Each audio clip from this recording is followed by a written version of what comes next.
প্রিয় বন্ধুরা, দাজ্জাল কখন এবং কিভাবে জন্মগ্রহণ করেছিল? দাজ্জালের বাবা মায়ের পরিচয় কি?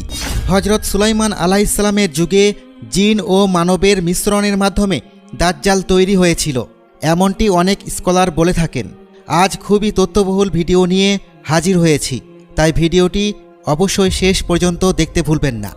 কিয়ামতের পূর্বে এক ভয়ঙ্কর দাঙ্গা ও ফিতনার আবির্ভাব ঘটবে, যার ভয় এবং সন্ত্রাস প্রতিটি যুগের মানুষের মধ্যে পাওয়া যায়।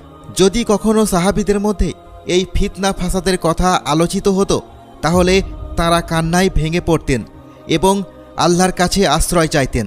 বন্ধুগণ, হুজুরে পাক সাল্লাল্লাহু আলাইহি ওয়াসাল্লাম ইরশাদ করেছেন যে কিয়ামত সেই পর্যন্ত আসবে না যতক্ষণ না দাজ্জাল পৃথিবীতে আসে।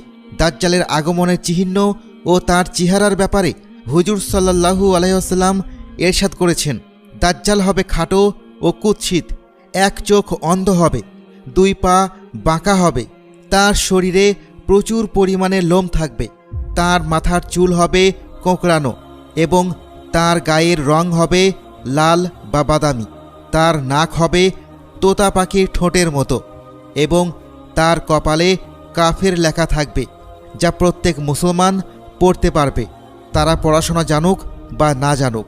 তবে কাফের ও ফাসিকরা তা পড়তে পারবে না, তারা যতই শিক্ষিত হোক না কেন।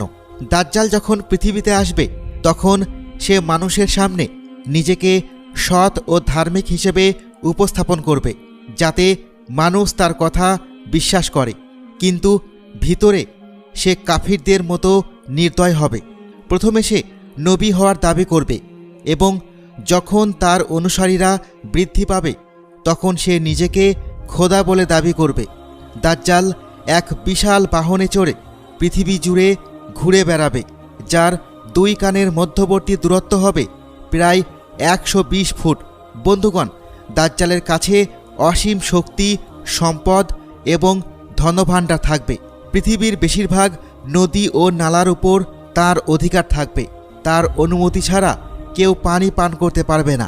দাজ্জাল মানুষকে বিভ্রান্ত করার জন্য নানা রকমের জিনিস দেখাবে। সে আকাশকে আদেশ করবে এবং তা বৃষ্টি ঝরাবে, এবং জমিনকে আদেশ করলে তা নানা ধরনের ফসল উৎপাদন করবে, যেমন গাছপালা, শাকসবজি ইত্যাদি। সেই সময়ে দাজ্জাল নিজেকে খোদা বলে ঘোষণা করবে এবং যারা তাকে খোদা মানবে তাদেরকে সে প্রচুর সম্পদ দান করবে, আর যারা তাকে খোদা হিসেবে মানতে অস্বীকার করবে তাদের হত্যা করবে। দাজ্জাল বিদ্যুতের গতির চেয়েও দ্রুত পৃথিবী ঘুরে বেড়াবে।